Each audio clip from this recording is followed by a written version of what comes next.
tonight, what I'm going to do, I want to talk first to all of us, because I believe that God has something important and very powerful for us in here this evening. And then I want to talk about Speed the Light afterwards. But before we talk about this big event that our district is doing, and something that is bigger than all of us, we need to understand something, and that's what I wanted to talk about first. So tonight, we are starting our series about image bearers, and this is an awesome series. I'm very excited about it, and our key part of our entire series comes from Genesis chapter 1, verse 27, and it's, before I forget, take out some pen, paper, a phone, and take notes, because I think it is so important for us to take notes, because one, it helps all of us pay attention better, and another day I can be thinking about things, and then I can go back over that entire sermon again and let it speak again to me. So I want to encourage all of you, take notes. So our series title comes out of this a scripture. It says, "So God created people in His own image. In the image of God, He created them, male and female. He created them." So from this passage right here, we understand that every person, male, female, everybody was made in the image of God. There is not every person that is born from Adam and Eve until whenever time ends, they are all made in the image of God. And this is important because we need to understand where our identity comes from. Our identity comes from the person of who made all of us.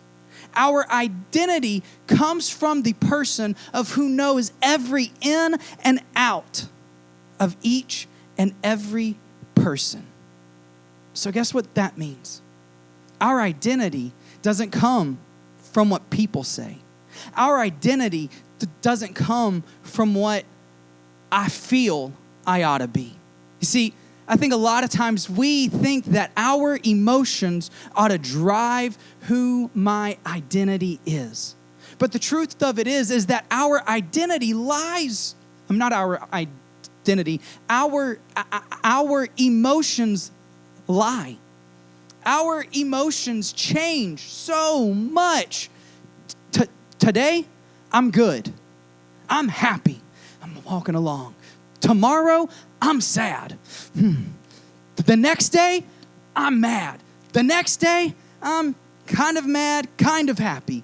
The next day after that, I'm good again. The next day after that, I'm sad. And we think of that our identity belongs in how I feel that day, when our emotions will tend to change how I think.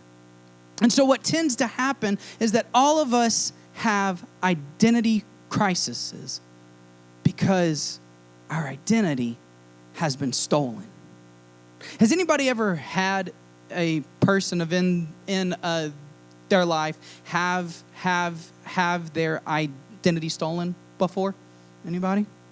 It's not a fun thing. Has anybody ever wanted to buy something online and your mom or dad go, "Hey, don't buy that because that website is shady and could steal that card"? Has that ever happened? Want to know what happens if that card gets stolen? They buy everything they want to using your money. And then when you want to go and buy things, guess what happens? You can't buy anything. Why? Because your identity has been stolen. And once our identity is stolen, we can't do the things I need to do or those things that I want to do. So in our life, we need to know where our identity comes from. A lot of times we think that our identity is in what others think about us.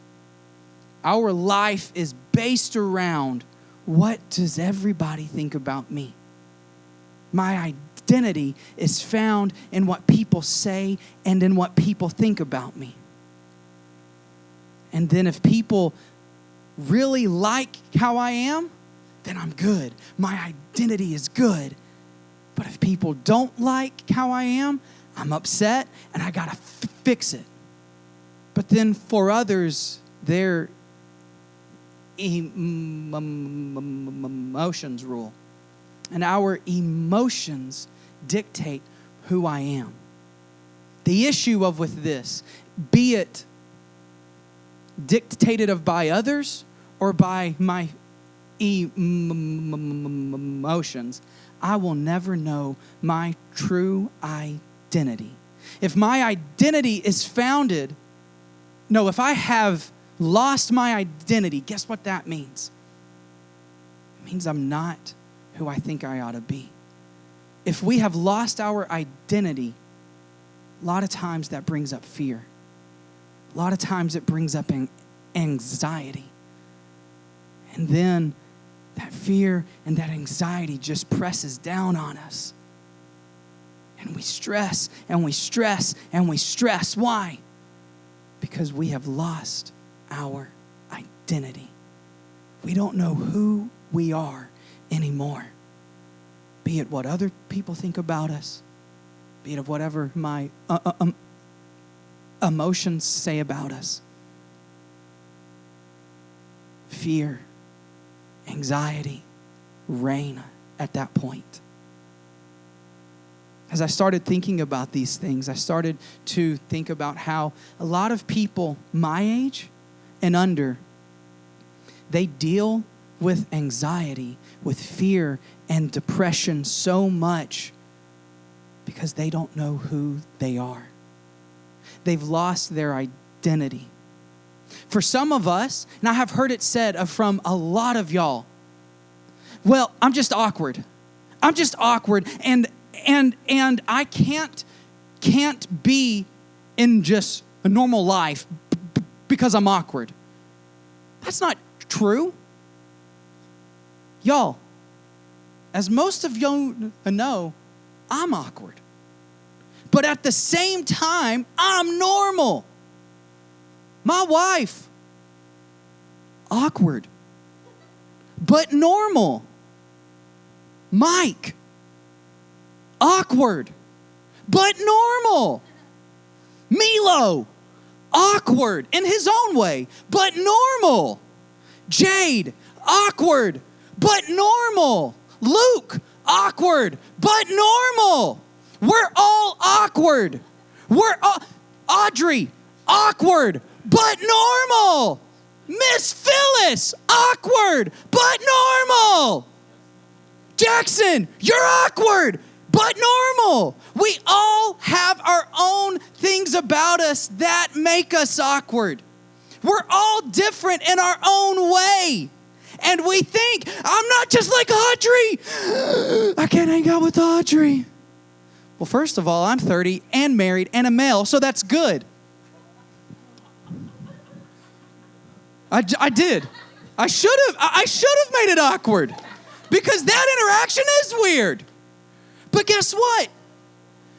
We, in our own ways, it's our differences doesn't make us awkward. Our differences make us who we are. But we think because I'm different from everybody else, I'm awkward and I don't fit in. And when we feel like I don't fit in, guess what starts to come up? Fear, anxiety.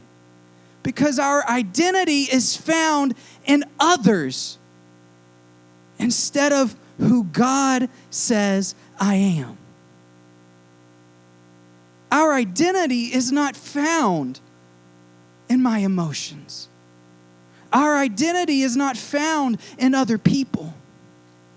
Because what tends to happen of once fear and anxiety begin to push down on us, we begin to shrink up and we pull back. We pull away from everybody else. And we keep going farther and farther, because the more I think about it, the more I realize I'm not like everybody else. I can't be like everybody else. I will never be like anybody else. And we continue to get back and back and back until we have lost every sense of our own identity. But here's the good news. Our identity is not in others. Our identity is not in my emotions. My identity comes from the one who made me, whose image I was made in. That's where my identity comes from. My identity comes from the God of who made heaven and earth. And just of how John said, he made all things that are visible out of things that are invisible. If he can take invisible things and make them visible, guess what? He can make an image bearer out of Kaylin. I scared her. She was like, oh, me. But no matter what happens, the God who made you knows you. And your identity is found in him. For some of us in here, we are talented. You are gifted. But you feel as if I can't identify. I can't fit with other people. My talents and my gifts, if some people knew those gifts, I couldn't hang out with them. They probably wouldn't accept me. If I lived the life I knew God intended me to be, I couldn't do it. And so we shrink back. We let our emotions drive us, and we find our identity in our emotions, and so we pull back. Of when our identity comes from those gifts of that God has given you, who God has made you to be, and you pull away from those things. For some of us in here, it might be, I love Jesus.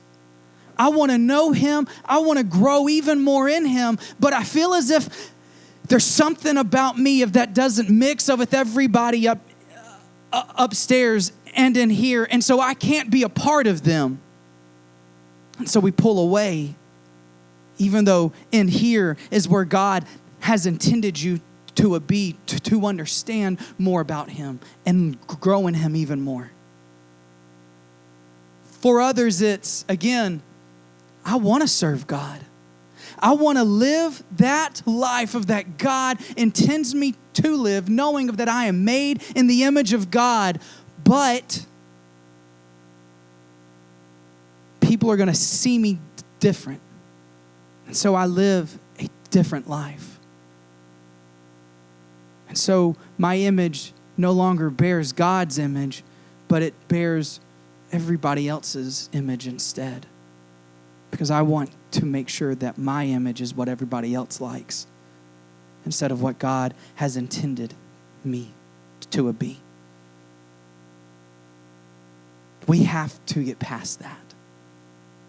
So, Scotty, how do I make sure that I find my identity in God? It's very simple, yet not simple. Ephesians chapter 4. On the screen it says Ezekiel. That's wrong. Ephesians 4. Paul says, you were taught to throw off all old sinful nature and your former way of life which is corrupted by lust and deception. Instead, let the Spirit renew every thought and attitude. Put on a new nature, created to be like God, truly righteous and holy. So what Paul is saying here, if you want identity to be found in God and not of in other things, and not of in other emotions, take off all of those things. Begin taking off all of those old habits, all of those old thoughts, and renew our spirit in the things of that God has intended us to do. Things that are righteous and holy. This is where it sounds easy. I do it. But here's the thing. These things don't happen just like that. It's a process. These things don't just happen after one prayer. It takes multiple prayers of prayer after prayer after prayer after prayer. And what happens is what it says of in Ezekiel 36. God says, and I will give you a new heart and a new spirit. I will put within you, and I will remove a heart of stone and form your flesh and give you a heart of flesh. So what happens, Mike, come here, please, really quick. Stand right here and hold this microphone. Thank you, sir. So what happens is that as we're praying, God comes to our heart and he starts breaking apart part of our heart. And he's breaking apart the heart of stone, trying to break this without breaking my finger. He starts to break our heart up. That heart of stone, that heart that is hardened to his spirit, that heart that is hardened to being an image bearer of God, that heart of that is so focused on my emotions and what others say, and God comes in and he breaks apart my heart of stone. He takes this flesh right here. And this is real.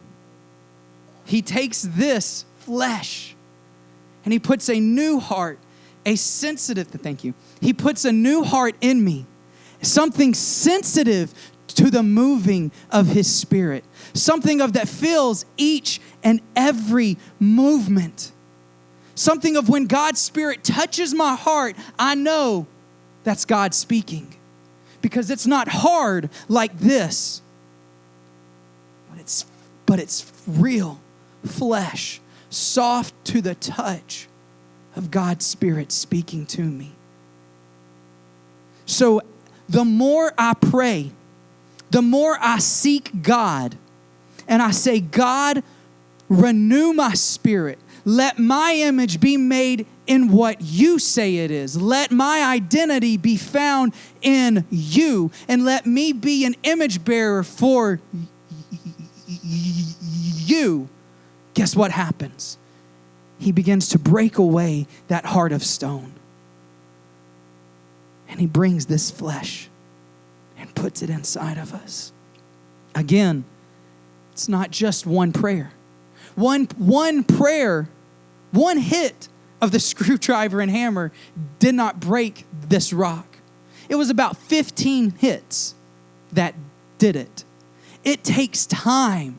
It's a process. But every time I pray, every time I seek the face of God, he is taking that hammer and he is breaking apart that heart of stone. And he's forming it into the heart whose identity is found in him.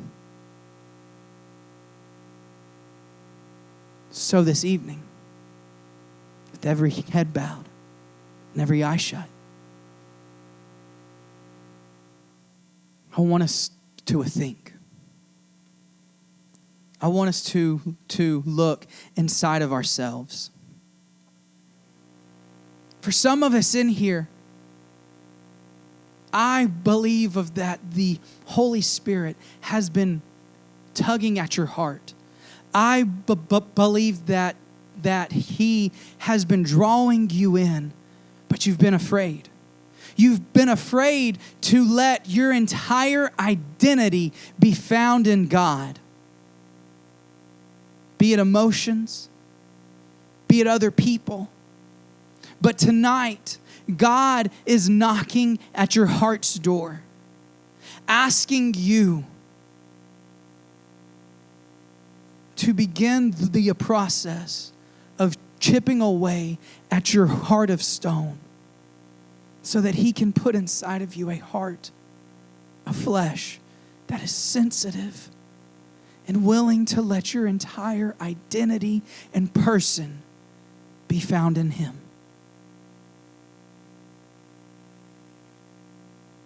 So if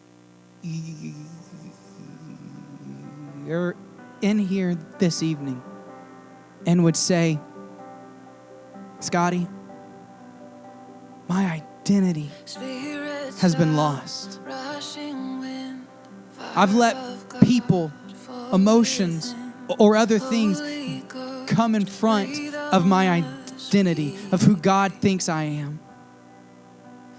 But tonight, I want to begin that process of turning my heart over to Him.